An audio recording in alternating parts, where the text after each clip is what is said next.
All kind of sound issue fix within a minute. Just go to this PC and right click, go to manage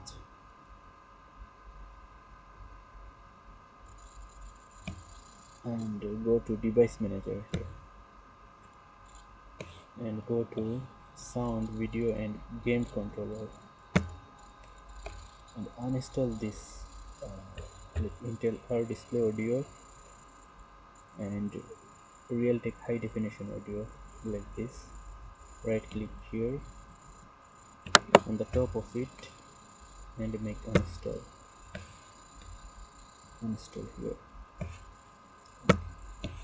and this one also Realtek high definition audio, also right click and uninstall. Okay, and except if you have NVIDIA driver, just don't uninstall that. And after that you have to restart your computer, go to and restart your here. After restarting your computer will be okay.